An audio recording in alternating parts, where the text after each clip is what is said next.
You're listening to The Art of Imperfect Adulting. I'm your host, Amy Stone. Here, I share stories from real people navigating the adventure that I call adulting. Are you ready? Me too. Let's do this. Hello, friends. Today, I'm going to introduce you to my new friend, Jodi Harty. On this show, I like to talk about choices and changes and how the choices we make tend to change things in the path of our adulting.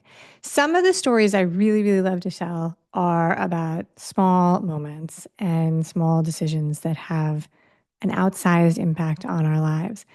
This story is not that. This is a story about how a split second definitely changed Jodi's life path. And we also, though, talk about a lot of the other choices that came after that, the decisions that she made, which defined her future. So if you're ready, I'm ready. Let's do it. Jodi Harty, welcome to Imperfect Adulting. Hi, thank you for having me. I'm glad you're here. Are you ready for a fun chat? Ooh, I'm super ready. I'm always ready. That is very, very good. All right. So I begin every single interview, well, pretty much, by asking people what part of the world they call home. So share with us where you are today.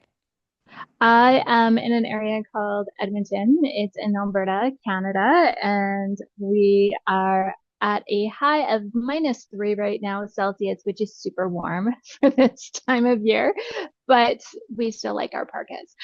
Very good. Very good. I'm all the way down in super South Florida. We are the part of North America that is opting out of this cold freeze. We're recording this in sort of the end of January, and so there's snow in northern Florida today, in Pensacola, and but not here. We're not. We don't play that in Miami. We opt out. So that's the way it is. I want to Talk be to a part me. of that game. I want to Right. be part of that game. It is seasonally, the ideal solution is the snowbird game, which is to be here now, here in Miami now, and not in July, August, September when it is 90 degrees and 85% humidity. So there is a really good reason why that is such a popular maneuver. So, all right, Yeah. very good. So I'd love to learn a little bit about your personal background before we dive into the topic at hand. So if you could please tell us a little bit about yourself, like outside of work, but more like about like who are the important people in your life that you might live with, your pets, that kind of stuff. Just a little bit of you. Yeah, so I'm 44 years old. I have to think about that. I have three girls, so college age, finishing high school next year, and then I have a forever 4-year-old daughter. Married, husband works away, so it is just me and the girls, running the household, doing the things, and I have a rescue pit cross who is learning manners. And she is amazing. Her name is Blaze, and I've had her for 2.5 years. We're her third home, and she's mine. She's not going anywhere. She's mine, whether she likes it or not. Did you start that as like a foster program or did you just adopt? I found her, and the She found moment I saw okay. her, yeah, I was searching for years, and I saw her, and I'm like, that's my dog. That's my dog. I have several acquaintances that do fosters for cats and dogs, and Yeah. then I have more acquaintances that are foster fails. That they go Oh into yeah. it with the idea of fostering and Yeah. they're just, oh, look, I have more pets, and bring these all home. And I used to have a friend who was part of, there's a thing called the Cat Network here. And because it's tropical here, we do have a lot of feral, Oh, like a growing population. It's a project. It's a project to keep it in check. And I would always call this person who was part of this cat network, and she would very patiently try to explain to me that she already had more cats than she could handle, and she wasn't just going to adapt every single time I came across these. And I said, "Well, but you could." You definitely could. So that's the reason I asked. Okay, so I got off topic, but all just good. get back to the topic of the day. You proposed the topic of a collision and how that changed the path of your life. Does that sound like something you'd like to talk to me about? Yeah, it's something I always talk about. It's who I am now. All right, let's do it. So, quick timeline question to set the time frame. How long ago did this happen? It will be 7 years, February 3rd. 7 years. All right. So that's a Yeah. while. That's you've got some hindsight and some distance and some experience since then. Yeah. So let's back way up. Let's rewind the clock all the way to before any of this happened and sort of set the starting point. Tell me, like, let's back super far. Tell me about you as like a kid back in like middle school and high school. What did you love to do? What were your dreams? What did you want to be when you grew up? Oh, so in ju middle school, so junior high here in Canada, wanted to be a massage therapist, was told I was too small to be that. So then Really? yeah, I was a tiny little minute. Um, so I decided, okay, well, psychology then. So throughout high school, I geared my courses towards getting my psychology degree. Did a year and a half of that and decided, nope, stats is hard. Math is hard. So I took Yeah. a year off, went and lived with family in beautiful British Columbia in the Shuswap and just enjoyed part-time work there, got my bearings around me, confidence back, and then I decided to pursue my aesthetics career, which then opened doors to massage therapy, and then just the alternative world where my mom had been working and I knew of since 1996, but then decided to claim it as my own in 2003. So So I I loved love that. horseback So that's riding. like the thing that I love about because I love to talk to people about choices and changes that Yeah. happen right in their path, and you are such a good example of the fact that it's very rarely a straight line, and so you No. made some changes, but also you sort of circled back. It's like I don't know that I've ever talked to anybody who knew they wanted to be a massage therapist when they were as young as I don't think I knew that. I'm trying to think if I knew at that age what massage was. Like, I don't even know if I did. So, I mean, maybe, I don't know. But it was a long time. It was way after that before I was much older before I actually had a massage. So that I definitely remember. And then to work your way back to that as part of the journey, I think that's a beautiful, beautiful example of that. So that's what you were like. So I have talked to in the last 25 years of my life about many, many people are surprised that when you go the clinical psychology sort of path, that it's research and math and science and lab report writing and, Ugh, and not, it's horrible. we're happy for the people who do it. We're happy for the people who Yes. do it. But, I'm glad that's not my job.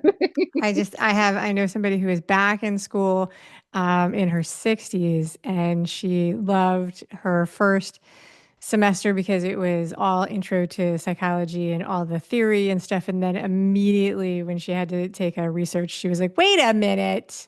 Yes. Wait a hot minute. This is not what I thought it was Yeah. going to be.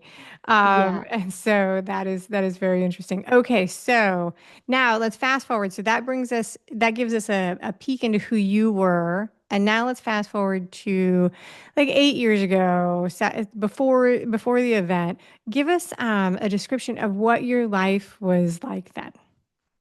Oh, life was so crazy chaotic. So I was the do-it-all because my husband and I have never actually lived together. He's always worked 4 hours, 6 hours away. So I had three young girls, ages 11 and under. And I was an entrepreneur of 15 years doing massage therapy. I had a 3 month waiting list. So I was very good at what I did. I loved what I did. I always say that it was my first love. I had plans to open my own clinic, 5 year plan. I did the dance classes, I did the swimming classes, I did the school drives, I did the volunteering, I was on PTA, I did doctors, dentist appointments, ran the home, ran my business. We didn't have any pets, thank God. It was me. It was always me. And it was my second marriage. And so I was also managing like co-parenting, learning how to that, the ups and downs of all of what divorce and separation and co-parenting all involved, not in that order. And then moving and starting career from scratch again, because like you move locations, you can't really take your clientele with you. So it's just a lot. And I did it all. And I needed the only break that I got was if I did continuing education. So that was the break. My break was getting more education and feeling Okay. like shark out of water. So you were in a really, really busy season of life. I can tell Yeah. from the way you describe it. Would you say you're a driven person, a goal-oriented, driven person, or you were at that time? Oh, very much so. Yeah. Everything was like, how can I get to the next level? What do I need to do so that I can be set up for success in 5 years? What do I need to do for this? What do I need to do for that? Like I was very, very driven for results. I'm results driven for sure. Results driven, yeah. And did you have any hobbies at that point? Or was it all work and family? Then no judgment in there because it sounds like a busy Work, season of life. work was a hobby. Like I said, it was Okay. my first love, right? So Yeah. education was a hobby. Just so much of that from like energy field working. I'm a Reiki master, gonna go get my Karuna next month. So very much like anatomy and results driven, but also know the powers of like energetic beings, and we are spirit in this human life, and we need to coincide and coexist together to have a very cohesive life. All right. Okay. So that's what life looked like. And now I'm going to ask you to share the story of the collision. Tell us what happened, which this is a story you tell. Yeah. So I'm going to let you tell it. And I think we're going to do something that we've never done before on the podcast. You're going to share some pictures. And as we go through it, um, for the people who are only listening to the audio, we'll try and give a little description so that they can do it, but people can see it on YouTube. Yeah, absolutely. So I highly recommend you go to YouTube and see this because not a lot of people understand how impactful and just exactly what happened, just hearing the story. So it was February 3rd, 2018, and we had just had a massive snowstorm. And I was supposed to be going 4 hours away to go see my husband with our youngest daughter, Marley, um, so that we could work on our marriage and so that she could see her dad more often. And our agreement was I would go up there every like once a month. He would come home once a month. So essentially, we were supposed to be seeing each other every 2 weeks. And I was worried about the roads, and I told him I didn't want to go. And he was a manager of a trucking company. Mike was an expert at assessing road conditions. And he said, Jodi, the roads are fine. The roads are dry and clear. You just drive an hour out and you're fine. And he wasn't worried. No, he was an expert at assessing people's driving capability, and he was an expert at knowing what I was capable of, and he was not worried. So I decided that I was going to be a good wife and a good mother, and I was going to keep the promise that we had made to one another. Marley deserved to see her dad, and Mike and I deserve to have marital time to keep building our relationship and keep each other first. So February 3rd came, backed out of the driveway, called him that we were on our way, and Marley piped up. She was so excited because she's a daddy's girl. And she said, Daddy, are you excited to see your favorite 4-year-old sister? Or not sister, daughter. And he said he sure was. And they ended the call saying how much they loved one another. And she was wiggling and giggling and so excited because she had a surprise. She was wearing overalls for him. Okay. And Daddy loved overalls, but they were for boys. And she was a girly girl, but she had found this pair. So she decided she was going to surprise him with her overalls. And that is the last conversation that I remember. I Okay. remember waking up over my steering wheel and knowing not to move. And I heard a man's voice and it said, Call my husband, call my husband. Now, I must have given Mike or this guy Mike's number because I heard Mike's voice in my ear and I asked him if it was Saturday. And he said, Yes, it is, honey. And I said, Were we coming to see you? And he said, yes, you were, sweetheart. And I said, Mike, I can't hear Marley. I don't know how she is. I can't hear Marley. Okay, so what we're seeing on the screen is pictures of the damage of the accident, and now you've got some x-rays, which is damage to you. So now I understand why in the intro, when you talked about your kids, you very lovingly said forever four. Yeah. And I didn't know what that was about, but and I don't know that I've ever heard it phrased that way, but I think it's very loving way to talk about something that is a tough Yeah. topic.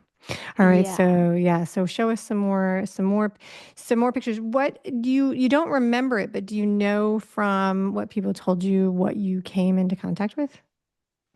Yes. So do I have permission to finish? Because I will get Yes, there. sorry. I interrupted you Okay. because I am such a Yes. chatterbox and I apologize, but this is something you've done before. Go on. I'm Yeah, sorry. Many absolutely. apologies. Yeah, so I was in the ICU and I remember waking up and I was in the neck collar. I was intubated. My hands were tied so I wouldn't pull out tubes or anything. And they would untie my left hand, give me a pen and paper, and I would write Mike, Marley, girls. And I would get all the answers except for Marley.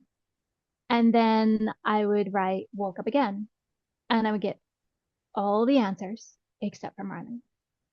And the third time I woke up, I wrote in really big letters, Marley. And that's when it was decided that I would be told.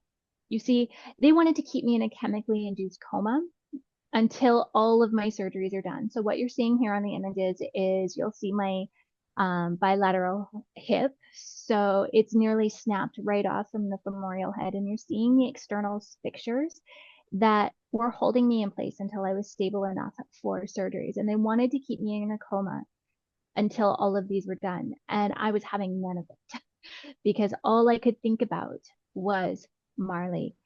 Because inside, I knew something was wrong. I knew that something had happened. And in my heart, I knew that she was not here. But my head was like, nope, nope, because no parent wants to deal with that. So I did need to be told. So the third day, Mike lovingly sat beside me. He could not touch me because I could feel the vibration of people's breathing through my shattered bones if they even touched the bed. And he told me that Marley had died instantly, that another car had hit 100 meters of ice, which takes 1 second to cross going the speed limit that we were going. And he came into my lane and hit us head on. So that is when I was told was 3 days later. And that is when I could rest and I could breathe and relax. And I had a decision to make. I could lay in my hospital bed and have everybody do the work for me and do nothing, or I could implement everything I knew from the start of my alternative experience, which was 1996 to 2018, and get out of that hospital. And so now what you're seeing is that I am titanium from the hips down. Literally, what you're seeing is like rods drilled into the center of the bone and pounded down into it to stabilize me. What the x-rays that you're seeing with the fixtures is 3 months later. So you can see that I'm still very much broken in some of them, that things are not healed fully. And that was 3 months later. And I was told to stand up for the first time. So Wow. I was non-weight bearing for 3 months. These are just images of what I looked like on the outside to get a really good comprehensive view of what actually happened physically to my body, because it wasn't just the injuries itself that I had to heal from, because I had multiple compound fractures, multiple complete breaks. It was a shatter from the hips down, but I also had to recover from the surgeries that were done to me, that were drilled into the bone to keep me stable, that ripped apart, well, cut into muscles, not ripped, because I Right. don't rip things. Right. But they But make some a of those big were incision to put ripped, those, right? yeah, put those Yeah, rods in. Yeah. yeah. So it was not long before I decided, you know what, I got to get out of this bed because my two other girls were going home to grieve without me. They Yeah. instantly went to go live with their dad from a 4 bedroom, beautiful backyard house to a 2 bedroom apartment. So my motivation for getting up and getting better was Summer and River, my two older girls. They predicted 10 months in the hospital, and I was out in 4 because I implemented everything I knew from how the body heals with motion to how the body heals with nutrition and to how the body heals energetically. Wow. And so, and this picture for people who are not watching it is you on very much a load-bearing walker. Very much, Yeah. very much. So when they tell you to stand up for the first time, you're actually not just standing up, you actually have a huge apparatus that they're pumping up as you stand up for the first time. So, like, all of my weight practically was on my arms. And then they tell you to move. And let me tell you, it wasn't, I'm smiling because my girls were watching me. Yeah. But inside, I wanted to scream because every movement was excruciating. And that's, I think, where people get stuck, whether it be physical pain, emotional pain, it gets excruciating. And you're clawing at the earth, wondering how you're going to keep going. And that's when you have a decision to make, whether you're going to keep going and push through or whether you're going to lay back down. Because I should not be walking without a walker. I should not be walking without a cane. I should not be This able to is do some of these yoga poses. these are photos of you doing yoga. Yeah, Yeah. yeah. So I've never been through an injury like the one that you were describing here. And I think that it is very hard for people to imagine and understand how hard it is to deal with the pain. But when we talk about fear responses and stress responses, so like we talk about trauma and stress responses, pain is the ultimate stress response. Like pain is there to tell you not to do things. And so that kind of extreme pain, to move through it and to say, it's every cell in your body must have been screaming out, make it stop, make it stop. Absolutely. And to give context, so in the ICU, they started me off on 76 milligrams of opioids and ketamine and antipsychotics. So I've never done the math because I've already said I'm not a math person. Right. But 3 milligrams of opioids is like 5 milligrams of morphine. Yeah. So I was on 76. So not only was I recovering from the injuries and the trauma and the grief, physically, mentally, emotionally, but I was also actively working my way off of those opioids, which, you know, I understand addiction. I understand what people go through when they're detoxing. I understand everything that goes along with that because that is a whole other podcast in itself. No, absolutely. One of my longtime friends is on the very, very long list of Americans who was given opioids after an injury, and followed it all the way down the path to very disastrous results and had to come back from it. Yeah. And it is knowing somebody who walks through that, for me, shifted how I think about it completely because it's crazy. The withdrawal is crazy. And Yeah. he was on his own at home. And there's, it's like, I mean, everybody's heard this story from people all the time, but I will never judge people who struggle with that process or end up in a place that they didn't expect to be, because I think it's very hard, very hard. Well, and I want people to understand because I understand both sides Yeah. of the spectrum where there is nothing that works better for bone pain. Right, There sure. is nothing, right?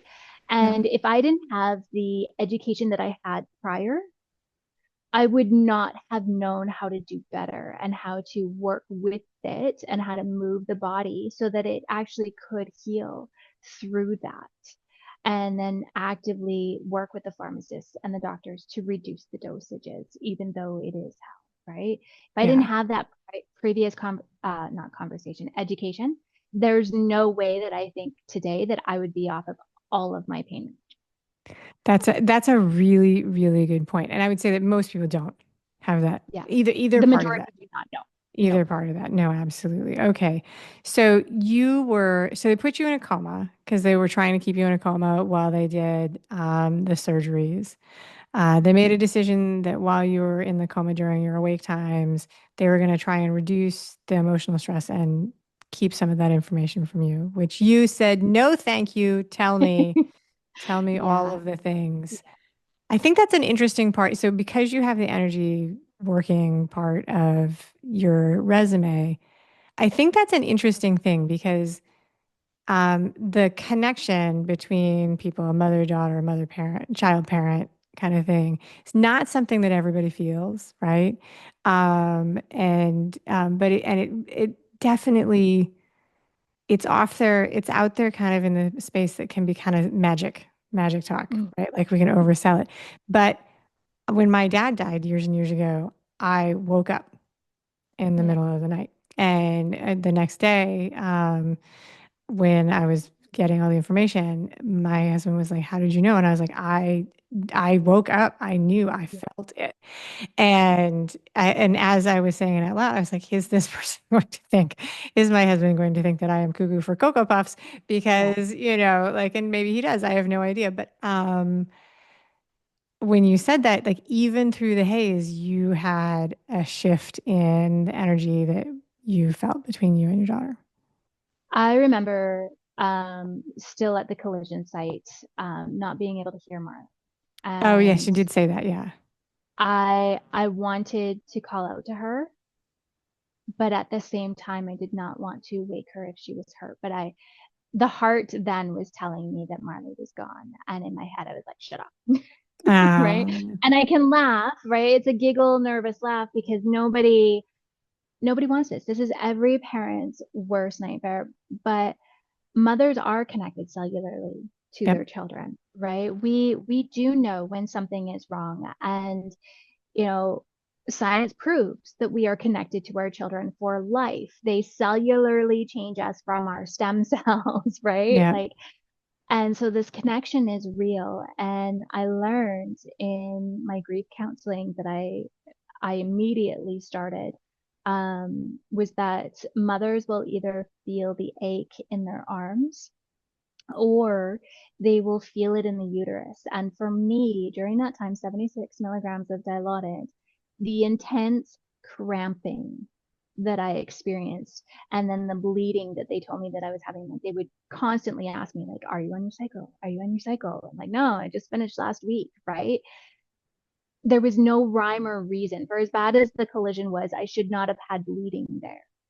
So like the Oh, cramping that I was experiencing while still in the ICU and asking my dad to put his hands on my uterus just for the warmth, right? Just for the comfort because my my hip was broken. It could not handle too much weight. So it's not like they could give me an electric heating pad or a water bottle, right? Like it could hardly handle anything touching it, right? So just that alone. So we are connected to our children and anybody who is listening that has gone through a child loss, you're not alone. And these things are normal. We're designed this way to know when something is wrong with our children. that is really interesting. That is really interesting. I can't imagine being that. Yeah. I can't imagine the part of this that I think is really mind blowing is the huge amount of medicine and also that there was still sensation and pain, that you were not just completely um, impervious. That's mind blowing. That is mind blowing. Okay, so We, you're yeah. in ICU, you go through all of these.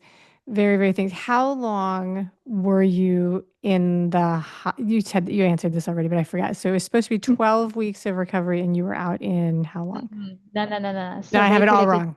yeah. Well, you're shortening the timeline a little Okay. bit. They predicted 10 months in the 10 hospital. months. Okay. Yes. And I was out in 4. Okay. So So I did how one much of week of that ICU. was before you got up? Like before you were flat on the bed for how many Yeah. weeks and months? So this is where it gets dicey because Marley needed funeral or a viewing or something, and I wanted to see her. I wanted to see her one more time, and I write about this in a book that I'm part of, The Girl on the Left, about just needing to see her one more time. And so 1 week after the collision, I started practicing sitting up, little bit, little bit, little bit. Now, I shouldn't have been doing this, but she hadn't been prepared correctly. And so she was deteriorating really quickly. And we had 2 more weeks, and that's it. So if Okay. I needed to be able to transfer out of my hospital bed into the wheelchair if I was going to hold her hand one. Okay. Now, so your injuries, were they from the pelvis down? Or did you have spinal Yeah, injuries also? yeah, Okay. no, no. Be, this is life-saving information. If you drive straight armed away from the steering wheel, you're ever in an impact like that, your body is more likely to go under the steering wheel. People that drive with their elbows bent close to the steering wheel are more likely to go up and over. So that is actually what saved my life, is because I drive with straight arms. So I'm further back from the steering wheel. So I went under instead of over. And that is the only reason why I'm sitting here That is really, that is crazy. That is today. crazy Yeah. enough that I'm like tripping over my words. So you went into a wheelchair a week after the accident, but then for several weeks, you were, the thing that I'm going through here is that your muscle would have been deteriorating very fast while Yeah. you were lying in bed. It Yeah. really does not take very long without Three movement days. for, yeah. Takes 3 days. Yeah, it's like real, like so, people who are stuck in bed because of recovery, it takes Yeah. a lot to get strong enough to move those Yeah. big bones and in your case, titanium around. And so Yeah. that's what is there. All right, so this is an incredible story, and you are obviously a very, very strong person. The you've said this a little bit here, and you put it in the form because you tell the story a lot. You said that you could show your other two girls and the world how to rise using everything you knew how to rise. Yeah. I chose to rise. I want to give you a chance to talk more about that concept of rising. Like, what does it mean to rise? Like, what was that? Yeah. When, so it wasn't just loss of Marley, even though that's enough in itself. Yeah, It wasn't just the loss of my body as I knew it. It was the loss of my career because I can no longer practice massage therapy full time or part time. I am not competitively employable as a massage therapist. I can't sit too long. I can't stand too long unless it's like my favorite comfy, cozy chair, right? Because the legs just are not able to do it anymore. Um, and then losing my marriage for a time. Mike and I actually separated 5 weeks after the collision. So I kicked him out and he never came back for a while, right? Like there's no handbook. There's no handbook of like, this is what you do when, right. right? And as much as we were trying, it didn't work. So I lost everything that I had formed my identity around. You take away, I'm not a mother. I'm not a Yeah, wife. I'm not an entrepreneur. I'm not managed. I have no home because we were renting and we decided, well, I'm not living there and the kids aren't living there. So like save costs, right? Like I literally lost everything. So it's grief upon grief upon grief upon grief, multifaceted layer. And to rise means that this isn't it. I do not stay here. This is not my life. This is not who I am. This is not even who I want to be. No, I can't get Marley back, even though I would give my own life to have her back. And I can't get my own legs back. And I'm actually very grateful for the medical system because 50 years ago, they would have taken my legs. Like Yeah. just gone, right? Like, and then I'd be like from the waist up, right? Maybe 50 years ago, I wouldn't have even survived, right? So the Yeah. medical system saved my life, but the alternative system propelled me forward. Okay. Okay. Yeah, no, I think that's important to reflect on that that there were all those choices in there and that they were underneath and mixed up in layers of emotion. Yeah. And redefining, right? Identity shifts, truthfully, are one of the things that we prepare people for, like not really at all. Yes. Yeah. And the weird thing about that, as somebody who like has been through it, some not the same way you have, but everybody, the weird thing about it is everybody goes through it. Everybody Yeah. goes through it. And some of them are really well established. So, like some of the really famous identity shifts that people know and are aware of, and they know about how hard they are, divorce and retirement, right? Those are the Mm. sort of famous ones, the midlife crisis, the those kind of things. But they're in there, they're all over the place. And so I just think that it's like such a disservice to humanity that we don't prepare people more for it because it would be One really of the awful. things, yeah, one of the things I ask my kids all the time is, who are you? Yeah, If you're not a sister, if you're not a daughter, if you're not a student, if you're not a girlfriend, who are you? You're not a woman of faith because that's what everything that we do, that is what we do. That is not who we are. yeah, And when you have something like this, identity crisis, right? You really find out if you're brave enough who you are inside. Like, are you kind? Are you caring? Are you a healer? I had so many people coming to the hospital saying, Jodi, I came to comfort you. And like, I'm leaving here feeling so uplifted. I wasn't doing that on purpose. That was just who I was, right? And I remember having arguments with family members and just saying, like, I didn't just wake up like this. I right, am actually this person, right? So take everything away. Ask yourself, if you're not a wife, if you're not a woman of God, if you're not, a pet owner, if you're not like your favorite hobby, who are you right. inside?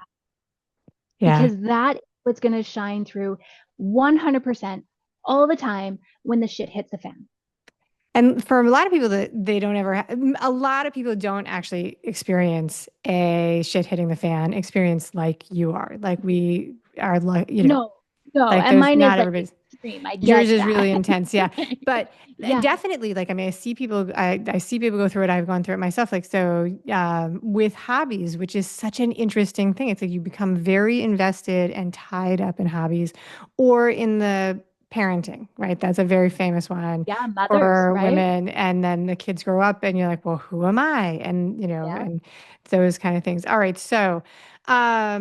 Okay, so as somebody who talks to people who about changes that happen to them and changes that they make in themselves, which your story has both sides of that actually.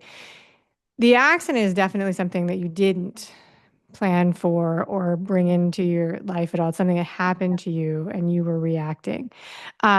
We have the advantage that you're on the other side of this. You have hindsight and you can do this. Um, if you could go back to the 15-year-old you with all the Hmm. things that you have learned, not just in this, but since you Yeah. were a kid, right? Would there be a little bit of advice that you would give that version of you based on all the things that you have really evolved with this? Yeah. I would say life will prepare you. Okay. Life prepares you for what's coming. I've had many life experiences, house floods, fires, divorces, everything that taught me how to deal with insurance companies. And when you know something Oh, like this, right? I had been in counseling since I was a little girl because of an abusive relative, right? Like, so I knew to go to counseling right after, right? Like life. prepares you for what's coming. And I'm a strong proponent that like you did not manifest this. Right. Nobody asks for any of this. A child doesn't ask to be abused. Nobody gets married to get divorced. Like you did not manifest this. Life Sure. happened, right? I So agree then with what are that. you going to do? So life does actually prepare you for what's coming. There's no way that I could have done what I did if I did not have the life experience and the formal education that I did have. There's no way. That's really good. I agree with you on the manifestation piece. I really do. And there's another piece of that that comes up Yeah. a lot when I talk to coaches, which is the idea that we're always in control of how we show up. And my asterisk for that is that I give everybody a pass right after something unexpected happens. And Yes. my so you were in a car accident, so I would have given you a Yeah. pass. Like in the immediate reaction is simply a Yes. reaction. The glib version of that I always say is I'm like, you're walking down the street and somebody punches you in the nose, you get to react. Like you get a pass. That does not count if you like you behave Yes. out of Yes. character initially. Yeah. It's a response. It is an instinct. Not everybody agrees with me. I'm not saying I'm right, but that's the Amy, the gospel according to Amy, like you get that pass right afterwards when something What? There's totally actually unexpected. there's actually research that backs you up for that. Oh, okay. They have found under MRIs that if a parent loses a child or spousal betrayal will instantly cause brain damage. Really? Instant, really. And it looks the exact same under an MRI. And this is why they say when something like this happens, don't make any major decisions in the first year because you are brain damaged. That is really interesting. You literally have brain damage. So That's like like don't let's cut your hair while prepare. you're pregnant. Yeah, like concussion, right? Like what do they tell you when you have a concussion, which is a minor brain damage? They Yes. say rest, disconnect, don't do anything drastic, right? When trauma changes the brain, Yeah. like so no, I 100% back Yeah. you up. It Backs you changes up. the brain and it also changes how information moves through our body. Like, Yeah. so we like, which Yeah. is really, really interesting because I love it when super modern science seems to back up things that people have been Yeah. saying as like words of wisdom passed from person to Yeah. person. It's like it matches things that are really, really old. So I do love that. All right. So, this was a really, really impactful moment, a split second in your life that changed a lot of things. Some of it you've talked about, you had a lot of support as you went through this. And so when we talk about support, so you had the medical support from the hospital and the doctors that you gave a lot of, um, praise to a few seconds ago. You had the support of your now ex-husband, right, who was there. Is that right? Did I have Yes the and connection? no. Yes. Yes Did and you no. remarry the same person? I have an ex-husband for my first two children, and Okay. then my husband that had Marley, we separated for a And came back time. together. We did a lot of growth. It took years. It Okay. did take years. We still don't live together. Uh, never That's have okay. lived together, That's but okay. it works. All right. So he was there to help you through this. Your daughters. What other support did you have? Oh, you had the support Um, of your knowledge and education from your lifetime. yeah. So it was really, truly amazing. I was living in a small town at that time. So a small town where everybody knows everybody. And I'd only lived there for 2 years and I was really trying hard to break into the community because it was such a beautiful community. But to see how they came for me Oh, and my beautiful. girls, I had already broken in and I didn't even know. Right. And the fundraising that they did for my family, like there's no way that I could have attain to the therapies that I did after I got out of the hospital. Because in Canada, we have a healthcare that's free, right? So as long as you're in hospital or if you have to go see a doctor, our tax dollars pay for that. We don't actually have to pay for out of pocket. But as soon as you're released from the hospital, then like physical therapy, rehabilitation yoga, rehabilitation TRX, or occupational therapy, like we pay for all of that. Counseling, we pay for, right? Like all of those things. Prescriptions we pay for if we don't have benefits or insurance. So very different, but sort of same a little bit. Yep.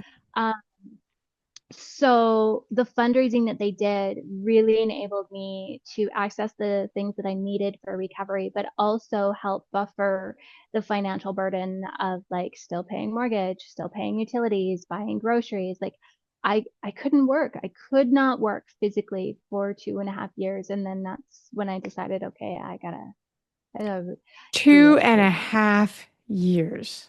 Yeah. Yeah. That is, So wow. even though, That's a crazy yeah. amount of time. So That's a, even though like I was released from the yeah. hospital, I could only stand for about 2 minutes at a time. I could That part of it only doesn't do, surprise me. That, yeah, like, I could yeah, only do 27 stairs per day, right?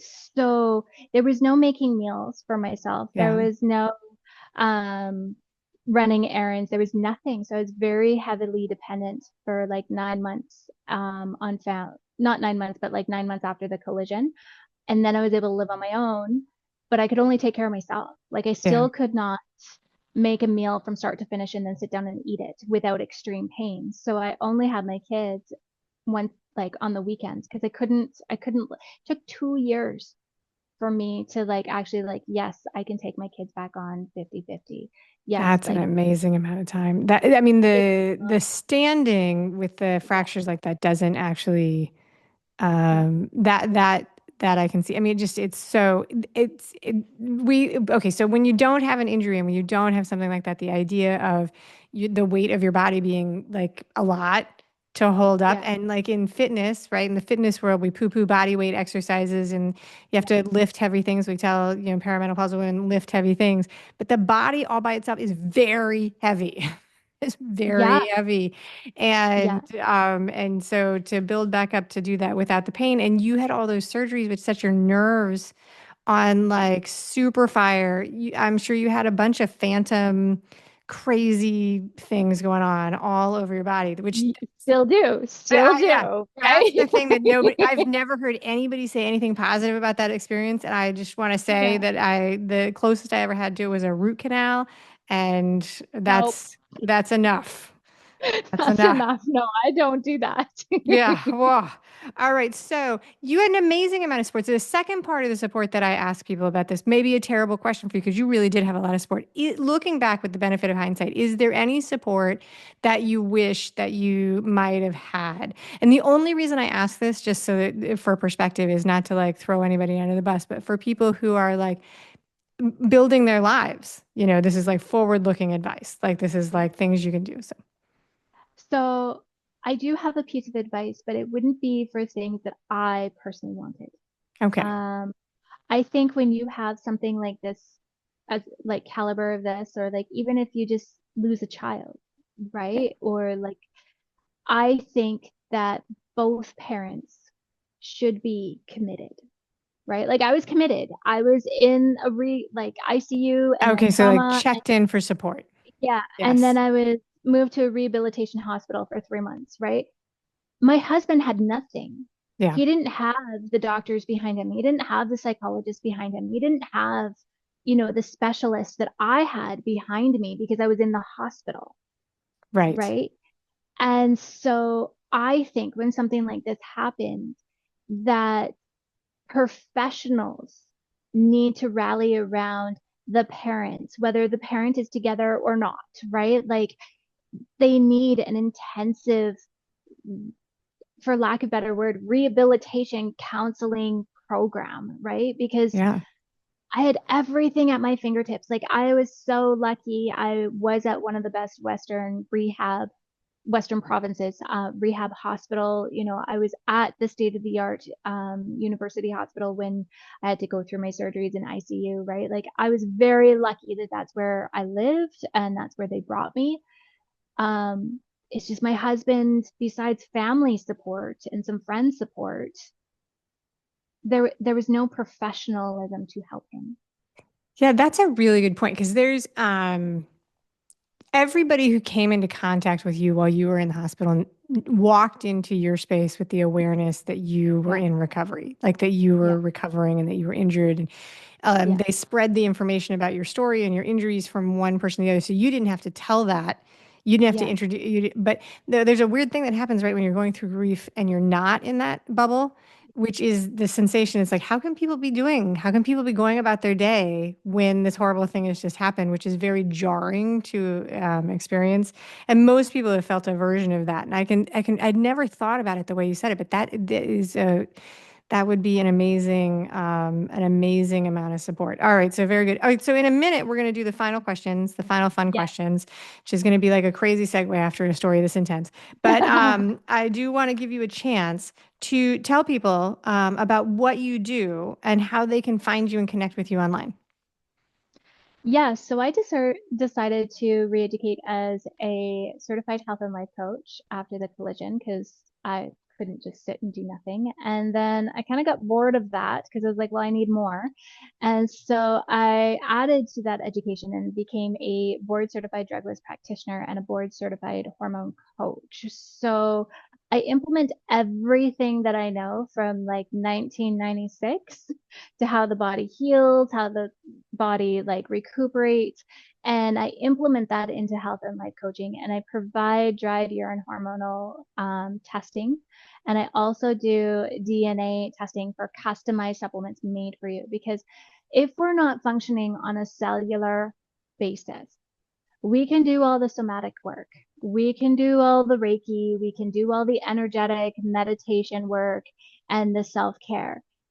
But that will only take us so far if our cells are not getting what they need. So I take a really comprehensive approach when I'm coaching a client, and I look at the body as a whole and I'm like, what are you doing cellularly? What are you doing with life? Because supplements will not cure you. You have to get your life in line with what the supplements are there to help boost, but your life has to match. And then what are you doing on a health wise? So I integrate everything that I know into my coaching So before we move on, I have some questions about this practice. DNA testing because Yeah. I think this is so interesting because one of the things that drives me bananas about the fitness nutrition so I have a hobby of running and triathlon, like really, really long Uh-huh. events. So like supplements and all the things, that like is that I always say I'm like every body, like every meat sack is different. And so the idea that it would be the same for everybody doesn't work for me. I'm like, some people do, because somebody will say, well, you can't ever do this, or this doesn't work for anybody. And I'm like, no, I don't know. Like, I think it does work for some people like this and some people like that. That's why there's all the different products, right? Like you give me, there's a protein drink called Muscle Milk. I don't know if they like, I can't, it's like an instant puking Mhm. project for me. It's like watch Amy projectile vomit instantaneously. Yeah. But other people love it. Like it's great for them, right? And so you do a DNA test for absorption of like vitamins? So, okay. I have a professional account with a company called Nucleogenics, and they are Okay. in the States. Okay. And what they do is they test the genes. You get four different reports. So you get a healthy aging report, which is what your custom supplement would be made from. You get a healthy weight report, which then like tells you why certain things are a struggle. They give you a healthy sport report. This would interest you. It tells you what exercises are most beneficial and which ones are not.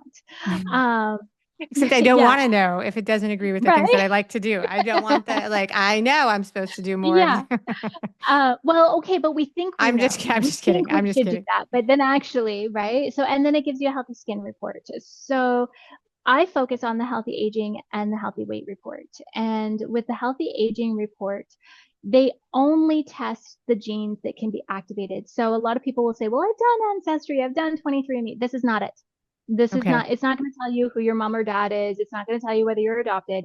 It's going to tell you whether your mom had this gene, your dad had this gene, or both, right? And Okay. That's because interesting. they're only testing the genes that can be activated through nutrition and supplementation. They don't care about the other genes that like are just whatever, right? Okay. So their goal is to get gene activation so that you can actually absorb what's in your supplement. Because we can take all the supplements we want off of the shelf, but if we don't have the genes that know what to do with them working, Yeah. we've got really expensive urine. It is. And you know Like, what? Here's the thing with nutrition, right? It's yeah, like, it is complicated to figure out what we digest and what yeah, we absorb because it's a closed box. Like we eat it, it we is. put it in our Yeah, body, and then it's yeah, like, woo, yeah. ta-da, Yeah. And that's fascinating. I find that really, really interesting. Okay, so you have an offer for the listeners that I'll share with people, which is called Get Your Hope Back. Is that right? Yes. All right. Yes. And it's available on your website. This is a call with you, Yeah. It's a Zoom and people, call. a Zoom call with you. And Yeah. normally they're $135 for new consults.